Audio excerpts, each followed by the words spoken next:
আসসালামু আলাইকুম। প্রিয় ভাই ও বোনেরা, রমজান আমাদের দরজায় কড়া নাড়ছে। তার আগে প্রস্তুতির মাস হলো শাবান। চলুন জেনে নেই এই মাস কেন এত গুরুত্বপূর্ণ। শাবান মাসের মধ্যরাতকে শবে বরাত বলা হয়। এটি একটি মহিমান্বিত রাত। আল্লাহ রাব্বুল আলামিন এই রাতে বান্দাদের গুনাহ মাফ করেন। এবার প্রশ্ন আসতে পারে, কোরআনে এ ব্যাপারে কোনো আয়াত আছে কি?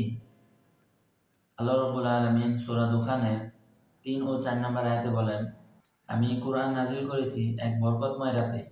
সেই রাতে প্রত্যেক গুরুত্বপূর্ণ বিষয় নির্ধারিত হয়।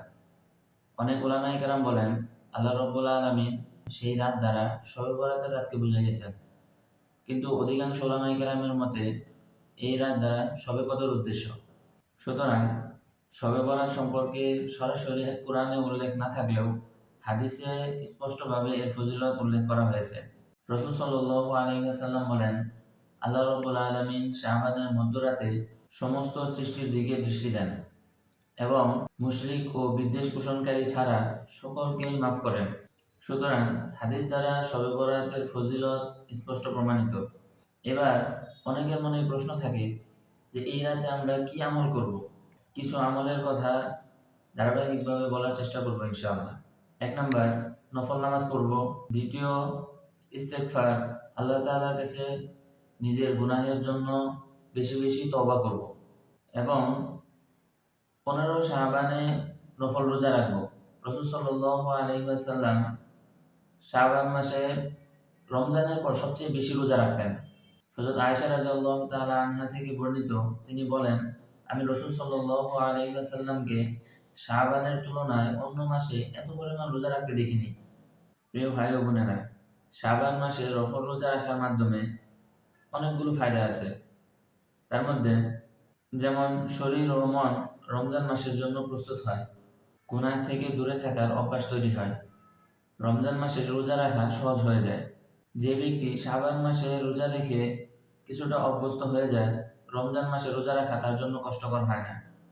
শাবান মাসের সবচেয়ে বরকতপূর্ণ দিন শবে বরাত। ৪ ইমামই এ বিষয়ে একমত যে শবে বরাত ফজিলতপূর্ণ রাত।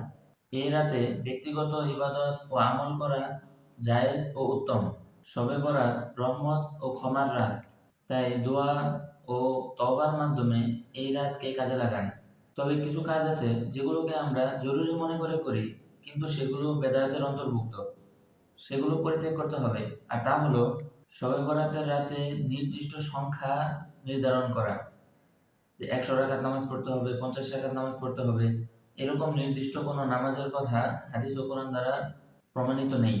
বা নফল নামাজে নির্দিষ্ট কোনো সূরা পড়তে হবে, এতবার পড়তে হবে, এ ধরনেরও কোনো প্রমাণ নেই। শবে বরাতে আতশবাজি, গান বাজনা, আনন্দ উৎসব করা গুনাহের কাজ। দল বেঁধে কবরস্থানে যাওয়া, আলো জ্বালানো, খাবার বিতরণ করা, এগুলো বেদাত। এবং সেই রাতে হালুয়া রুটি রান্না করাকে ইবাদত মনে করা, এটাও বেদাত। এই রাতে ভাগ্য পুরোপুরি পরিবর্তন হয়, এটাও ভুল ধারণা। তাহলে আমরা কি করব? শবে বরাতে সঠিকভাবে কি আমল করব? ১ নাম্বার, একাকী নফল নামাজ পড়ব, কোরআন তেলাওয়াত করব, ইস্তেগফার ও দোয়া করব এবং পরের দিন নফল রোজা রাখব। ভিডিওটি উপকারী মনে হলে লাইক দিন এবং আপনজনদের কাছে শেয়ার করুন এবং এই ধরনের ইসলামিক ভিডিও পেতে চ্যানেলটি সাবস্ক্রাইব করুন। আসসালামু আলাইকুম।